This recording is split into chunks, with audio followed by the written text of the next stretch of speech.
Hello everyone. Welcome to Gate Academy. ऐसे मेरे मन में एक विचार आ रहा था। मैं सोच रहा था कि यार एक गेट एस्पिरेंट की जर्नी आज के डेट में कितनी टफ होती है, मतलब आसान तो नहीं होती। मतलब उसके माइंड में कितने सारे थॉट आते रहते होंगे कि नहीं हुआ तो क्या होगा। और पीएसयू में नंबर ऑफ सीट्स इतनी कम है। फिर उसके बाद कोई पीएसयू वाला बोल देता है कि यार जॉब में मज़ा नहीं आ रहा है। एक एस्पिरेंट जो अपनी ज़िंदगी पूरे तरीके से लगाना चाहता है पढ़ने में, और वो पीएसयू जाना चाहता है, उस समय चार लोग बोल देते हैं कि पीएसयू में तो कुछ मज़ा नहीं आ रहा है करके। फिर कोई बोल देता है, फिर वो सोचता है कि चलो आईआईटी चले जाऊंगा। फिर कोई बोल देता है कि आईआईटी में जाने के बाद भी जॉब की गारंटी नहीं है। तो उसके मन में बहुत सारे द्वंद आते होंगे। मेरे को लगता है इतना आसान नहीं होता होगा, क्योंकि देखो, लाइफ तो सच में आसान नहीं है, ये बात तो सभी को पता है कि इतनी स्मूथ नहीं है कि लाइफ पूरी स्मूथ रहेगी और कोई इशू ही नहीं है, जो आप चाहो वो करो। तो मेरे को लगता है कि इतनी लाइफ स्मूथ तो नहीं है। अब एक गेट एस्पिरेंट को कितना सारा पढ़ना पड़ता है, क्योंकि जब वो बी करता है नॉर्मली 95% कॉलेज में ये सीन होता है कि बी करने के बाद उसके फंडामेंटल कंसेप्ट अच्छे रह नहीं पाते, क्योंकि बी में जो पेपर होता है और वो फंडामेंटली उस तरीके से पेपर नहीं होता है, या 95% कॉलेज में टीचर का वो लेवल नहीं है। बिकॉज बहुत सारे ऐसे कॉलेज है जो कैसे भी करके चला रहे, बिजनेस कर रहे हैं। मतलब 95% कॉलेज में तो बिजनेस ही होता है। तो बिजनेस के पॉइंट ऑफ व्यू से ही इतने सारे कॉलेज को परमिशन दी गई, कॉलेज वो चला रहे हैं। तो वहाँ पे टीचर कुछ भी पढ़ाए चलेगा, बस कम में चला दे निकले, और वैसे भी कुछ होता नहीं। आजकल तो रिजल्ट विजल्ट भी कोई देखता नहीं कि किस सेमेस्टर का क्या रिजल्ट आ रहा है। तो अब वो बात नहीं रही, तो धीरे धीरे अब सिचुएशन ऐसी हो गई कि जब उसकी बी कंप्लीट होती है, अब कॉलेज में प्लेसमेंट तक भी नहीं हो रहा है।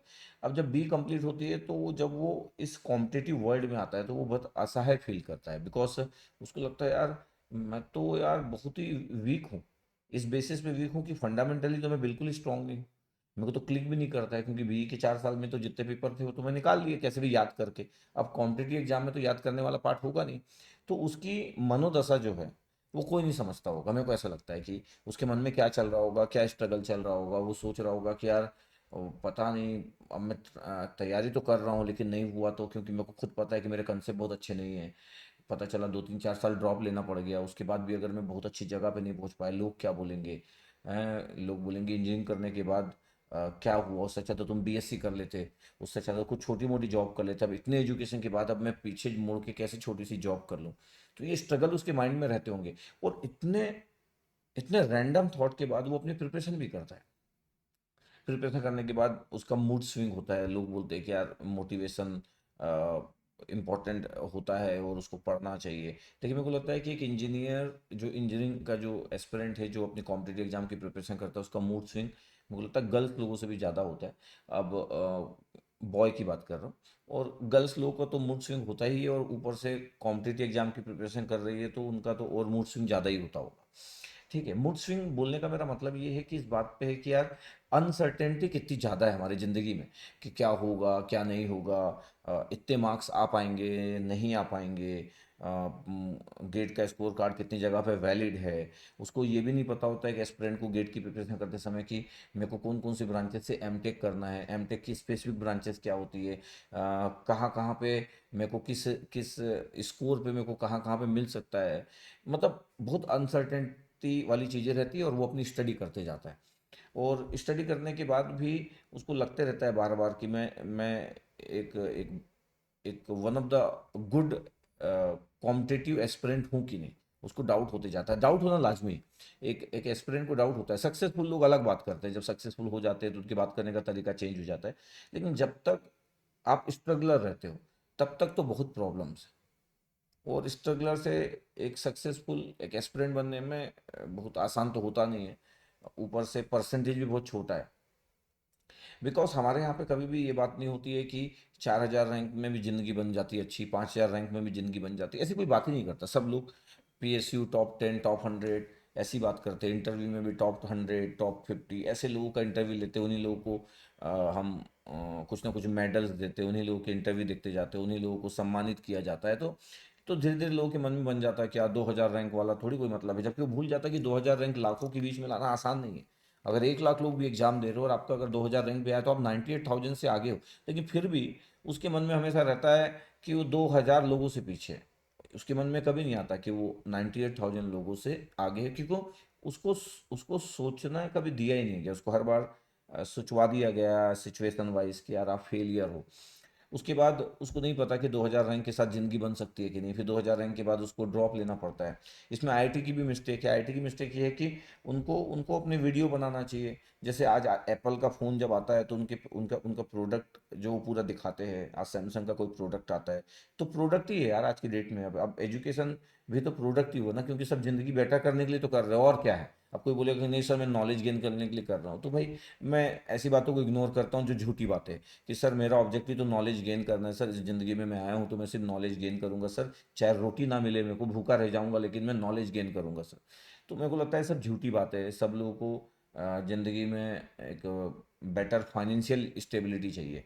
मेंटल स्टेबिलिटी की बात तो बाद में आती है लोगों की, जब फाइनेंशियल स्टेबिलिटी आ जाती है। उसके पहले तो mental stability is proportional to finance stability, ऐसा हो जाता है। जब आप इंडिपेंडेंट हो जाते हो, जब फाइनेंस स्टेबिलिटी आ जाती है, तो तब एक्चुअल मेंटल स्टेबिलिटी की बात आती है। तो तब तक तो बहुत दूर की बात है, उसकी बात हम क्यों करें जब फाइनेंस स्टेबिलिटी में ही हम अटके हुए हैं। तो फाइनेंशियल स्टेबिलिटी इंपॉर्टेंट पार्ट होता ही है। इसका मतलब है कि सक्सेसफुल होना इंपॉर्टेंट है किसी कॉम्पिटिटिव एग्जाम में, तब जाके आपको एक जॉब लगेगी, तब जाके आपकी जिंदगी स्टार्ट होगी। आईआईटी की मिस्टेक क्या है, आईआईटी को बताना चाहिए कि एनआईटी को बताना चाहिए कि देखो हमारे यहाँ पिछले 5 साल में इतने रैंक तक भी आए हैं। हमारे यहाँ देखो 4000 रैंक वाला भी एनआईटी में आया था, देखो उसका प्लेसमेंट हो गया। एक उनको हर साल एक 2-4 वीडियो बनना चाहिए, अलग अलग लोग बनाए वीडियो, कॉलेज के प्रोफेसर ही बना सकते, क्या प्रॉब्लम है। या नॉन टीचिंग वाले जो अच्छे लोग होते हैं आईआईटी में एनआईटी में, वो बना सकते हैं, इसमें दिक्कत क्या है। इससे क्या होगा, कॉन्फिडेंस बढ़ेगा सोसाइटी में, स्टूडेंट का कॉन्फिडेंस बढ़ेगा। एक इंजीनियर को लगेगा कि हाँ ऐसा बिल्कुल नहीं है कि मेरा 5000 रैंक आएगा तो मैं ज़िंदगी में पीछे हूँ, नहीं मैं 95,000 से आगे हूँ।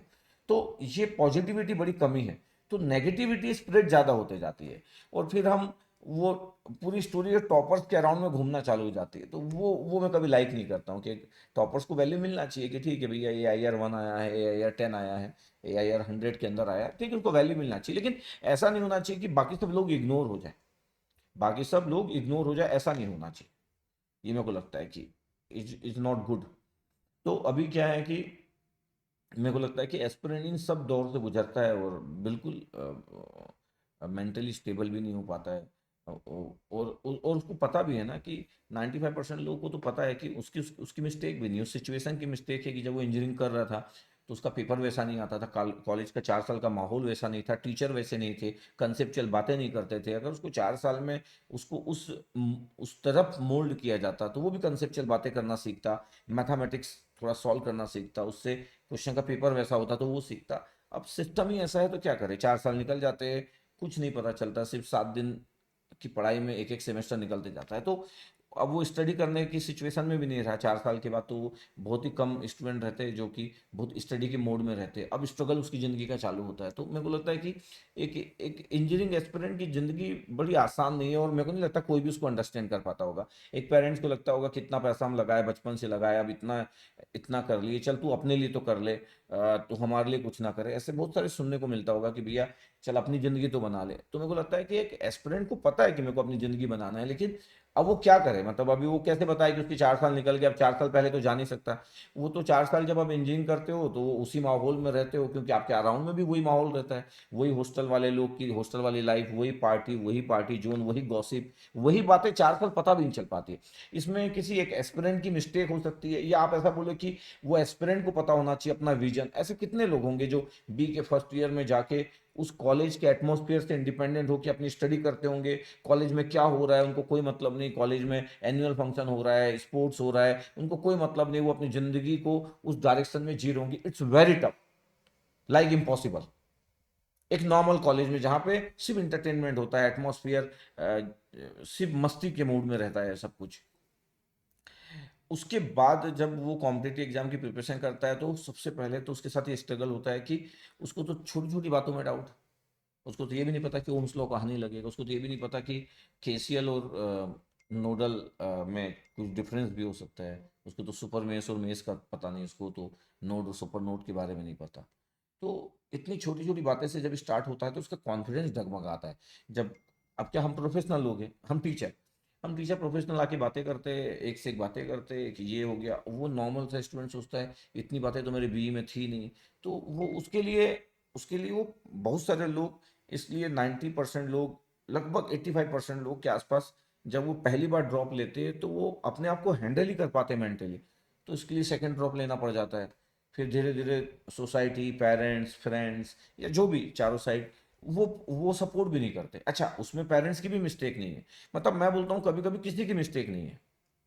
पेरेंट्स की मिस्टेक कैसे होगी? उनको क्या पता कि 4 साल का माहौल ही ये होता है, उसके बाद एक इंजीनियर के माइंड में क्या चल रहा है, उनको भी नहीं पता। अब वो भी बोलते हैं कि क्यों फिर यार इतना पैसा तुम पे खर्चा किए, तुम कुछ नहीं किए। वो भी चुपचाप रह जाता है, मतलब फिर वो किसी का एग्जाम्पल दे देते हैं, जो एक एक या दो लोग होते हैं सोसाइटी में जो बहुत अच्छा कर लेते हैं, या कोई रीजन रहता है, अच्छा करने का भी रीजन रहता है, तो उन्हीं का एग्जाम्पल दिया जाता है। तो वो भी एक एस्पिरेंट जो होता है वो बड़ा स्ट्रगल मोड में आता है। तो मैं इसलिए जब मैं पढ़ाता हूँ तो मैं सब बातें मेरे माइंड में हैं। तो इसलिए मैं कई बार लोग बोलते हैं कि आप समझते हो सर एस्पिरेंट को। सर एक ऐसा टीचर जो बहुत इंटेलिजेंट है, जो आईएएस निकाला है, जो एआईआर लेके आया है, जो पीएचडी किया हुआ है, सर एक से एक नॉलेजेबल व्यक्ति है सर, लेकिन वो हमको जानते नहीं है। उनको ये नहीं पता कि हम कहाँ पे हैं, हमारी प्रॉब्लम्स क्या है, हम क्या सोच रहे हैं। तो वो सिर्फ पढ़ाते हैं या दूसरी बातें करते हैं या जो भी जैसा भी। मैं सिर्फ डिलीवरी को लेके बात नहीं कर रहा हूँ कि वो जब पढ़ाते हैं तो उनकी डिलीवरी बेस्ट है या गुड है या एवरेज है, मैं उसकी बात नहीं कर रहा हूँ। किसी स्टूडेंट के माइंड सेटअप को समझना, जो कि वो सच में स्ट्रगल है, उसको टेक्निकल नॉन टेक्निकल दोनों मोटिवेशन की नीड है। उसको कोई समझने वाला चाहिए, क्योंकि उसको कोई नहीं समझ सकता, उसके फ्रेंड नहीं समझ सकते, उसके पेरेंट नहीं समझ सकते, भगवान से वो बात कैसे करे, गर्लफ्रेंड या गर्लफ्रेंड को बॉयफ्रेंड, मतलब कोई किसी का भी समझना बहुत टफ है कि उसको समझ सके। ऐसी सिचुएशन में वो अकेला फील करता है। और उसके बाद उस एज, जब वो एज होती है तो उस समय रिलेशनशिप वाली बातें भी रहती है, तो वो गॉसिप में भी इन्वॉल्व रहता है, उसको भी लगता है मेरी ज़िंदगी में कोई रहे। मैं यहाँ पे दोनों जेंडर की बात कर रहा हूँ। तो अब इतने इतने इस सिचुएशन के बाद वो उम्र का तकाजा, और उसके साथ स्टडी करना, उसके साथ उस प्रेशर को हैंडल करना, उसमें उसकी बहुत बड़ी मिस्टेक भी नहीं है। ऐसा नहीं कि वो बहुत मिस्टेक है, वो बहुत इंजॉय किया, वो माहौल ही वैसा था। तो अब उसकी इतनी मिस्टेक भी नहीं है, उसको सुनना भी पड़ रहा है, और उसको लग रहा है कि मैं क्या करूं, इतने प्रॉब्लम के साथ वो प्रिपरेशन करते हैं। तो लगता है इट्स नॉट इजी। और सबसे इंपॉर्टेंट है कि 5,000 रैंक आने के बाद 95,000 को क्रॉस करके 5,000 रैंक तक पहुंचा। लेकिन लोग जब उसको देखते हैं तो फेलियर की नज़र से देखते हैं। एक 5,000 रैंक, वो बोलने से भी डरता है, क्योंकि हो सकता है लोग हंस दे। कोई बोले कि कैसा तुम्हारा रैंक क्या है ग्रेड में, 5,000 रैंक आया, तो उसको 5,000 रैंक बोलने से डर लगता है। क्यों? हो सकता है जो पूछ रहा है वो हंस दे कि अभी 5,000 रैंक आया, क्या होगा तेरा। मतलब वो कभी भी सामने वाला ये नहीं बोलेगा कि यार चलो 95,000 कितने लोग एग्जाम दिए थे, ये उसका अगला क्वेश्चन कभी नहीं होगा। उसका अगला आंसर ये भी नहीं होगा कि 95,000 से तुम आगे लाए हो यार, इट्स टू गुड। तो बात इतनी ही है कि हम कैसे कैसे करें।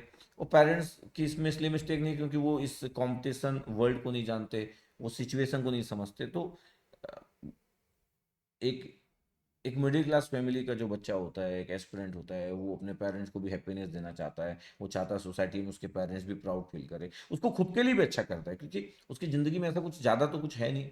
कौन सा वो उसके पास बाइक होगी 1 लाख की? नहीं होगी ना। ऐसा तो होगा नहीं कि उसकी ज़िंदगी बहुत वैसी होगी। कुछ लोग साइकिल से चलते, कुछ लोग सेकेंड हैंड बाइक से चलते, सेकेंड हैंड मोबाइल यूज़ करते, बहुत सारी चीज़ें सेकेंड हैंड यूज़ करते, तो ज़िंदगी बड़ी आसान नहीं होती है। इन सब के बावजूद उसको अच्छा करके प्रूव करना है। तो मेरे को लगता है कि उसको ये सीखना पड़ेगा, क्योंकि उस अगर वो ये एक्सपेक्ट करे कि मेरे को सपोर्ट मिलेगा, तो मेरे को लगता है कि उसको ये सीखना पड़ेगा कि उसको सपोर्ट की गुंजाइश नहीं है उसके पास। कोई सपोर्ट नहीं करेगा, मतलब पेरेंट्स, क्योंकि पेरेंट्स को नहीं पता सिचुएशन, इसलिए वो सपोर्ट नहीं करेंगे। फ्रेंड्स क्या ही सपोर्ट करेंगे, तो ओवरऑल उसको सपोर्ट कहीं से नहीं मिलेगा। तो एक इंजीनियर इसलिए उसको स्ट्रांग होना जरूरी है कि उसको सपोर्ट कहीं से नहीं मिलेगा, वो अपना कैसे भी करके इस सिचुएशन से बाहर निकले। इसलिए मैं बोलता हूँ कि अब जब आपका टाइम, आपको पता चल चुका है कि कंपटीशन बहुत बड़ा है, अब आप टाइम वेस्ट मत कीजिए, अब आप जान लगा दीजिए। क्योंकि क्योंकि एट द एंड आपको लोग फेलियर की कैटेगरी में रख देंगे कि आप कुछ नहीं कर पाए, इंजीनियरिंग करे, अपने पेरेंट्स का पैसा खर्चा किए, आप कुछ नहीं थे, किसी काम के नहीं थे। तो ये सुनना बहुत टफ होगा। इसलिए मैं बोलता हूँ कि एनी हाउ इस जोन से निकलना जरूरी है। ये प्रिपरेशन का जो जोन है, इसको बहुत लंबे समय तक, 4 साल तक, 3 साल तक कैरी करना है, इससे बहुत मेंटली आप ब्रेक डाउन हो जाओ। यहाँ पे 1 साल 2 साल के अंदर निकलना बहुत इंपॉर्टेंट है। मैं ये नहीं बोलता हूँ कि हर व्यक्ति 1 साल में निकल सकता है, 2 साल, लेकिन 2 साल से ज़्यादा आप रहोगे तो मेरे को लगता है कि मेंटल ब्रेकडाउन के चांसेस ज़्यादा बनते हैं। आप यहाँ से जल्दी निकलिए, जल्दी से सही डायरेक्शन को पकड़िए और बेस्ट करके निकलिए, है ना। तो मेरे को लगा, मेरे को ऐसे ही विचार आ रहा था, कुछ काम कर रहा था, तो मेरे को लगा कि इंजीनियर की स्टोरी कितनी स्ट्रगल स्ट्रगल वाली होती है। हम जरूर बोलते हैं कि इंजीनियर कुछ भी कर सकता है, इंजीनियर को किसी भी फील्ड में इंजीनियर जा सकता है। हम बहुत सारी बातें करते हैं, उन पे बहुत सारे मीम्स वगैरह बनते हैं, लेकिन उनकी सच में जो फीलिंग, इंटरनल फीलिंग, उसको समझना बहुत टफ। क्योंकि जैसे डॉक्टर है, तो डॉक्टर चाहे वो बीएमएस हो, डेंटल हो, एमबीबीएस हो, कुछ भी कर रहा है, उसको पता है कि मेरी ज़िंदगी सेफ है। एक सीए वाले को पता है कि मैं अपना क्लिनिक ओपन कर लूँगा, सीए वाला भी क्लिनिक ओपन कर लेंगे, क्लिनिक ही तो हुआ, इतने सारे लोग आ ही जाएंगे, कुछ ना कुछ 1-2 साल टाइम लगेगा। तो एक लॉयर को पता है कि मैं केसेस लड़ लूँगा, तो हर बार मेरे को जॉब की नीड नहीं है। एक इंजीनियर को सच में नहीं पता कि कैसे होगा, तो उस तरीके से माहौल क्रिएट नहीं हुआ कि एक इंजीनियर के पास भी ऑप्शन रहे कि अगर मेरे को जॉब नहीं लगती है, मेरा जॉब करने का मन नहीं है, तो हम ये कर सकते हैं।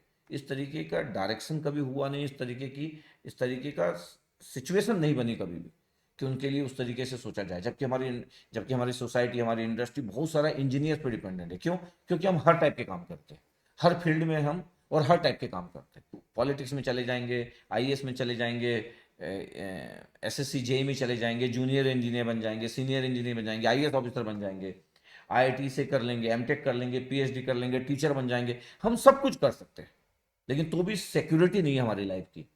ये ये क्या बोले आप, मतलब ये सबसे बड़ा मतलब है हमारी एक इंजीनियर एस्पिरेंट की ज़िंदगी में।